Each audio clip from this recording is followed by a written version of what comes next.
Hello, good morning. Welcome back again to my FB page, ang Palengke ng Sangitan. Dan TV po ang Mr. Palengke ng Cabanatuan City.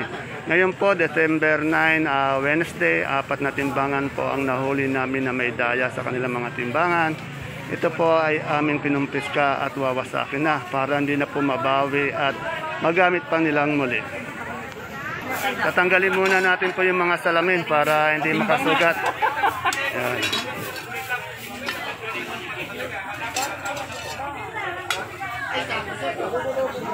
Ayan po. Ayan po.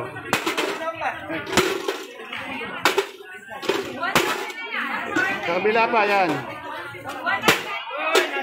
Dito po tayo sa Sangitan Market at sinisira yung mga nahuli nating timbangan sa Daya ngayon. Ayan, kita, maraming nakakakita. Nasira na po. Dulog ka. Isa naman.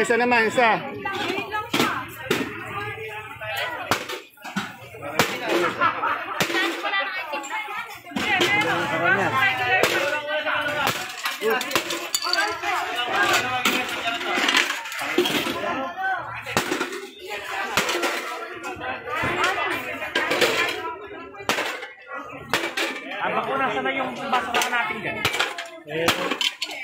Dandaan lang po yung landing at tumataas eh. Dali, tirahin niyo pa dito sa Alibaba.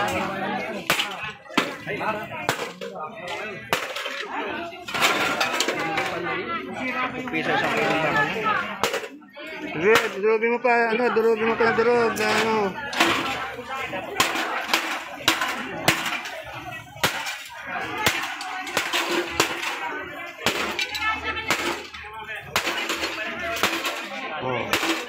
Ganyan po ang nangyayari sa mga nahuhuli namin may dayang timbangan.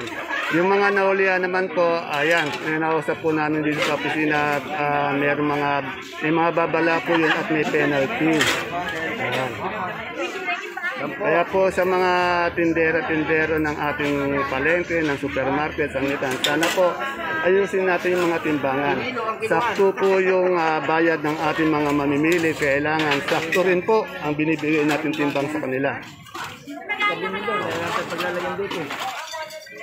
Budegan mo sa kan. Baka na madadaya. Pinintay, isama mo na yung kan. Bakit po? Medaya po. Medaya.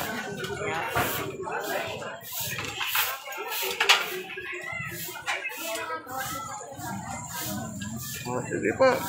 Please like and follow my FB page Palengke ng Sangitan para po maging lagi tayong naka-monitor sa ating dalawang palengke sa supermarket at sa ating palengke ng Sangitan. Para po lagi tayong updated. Magandang umaga po.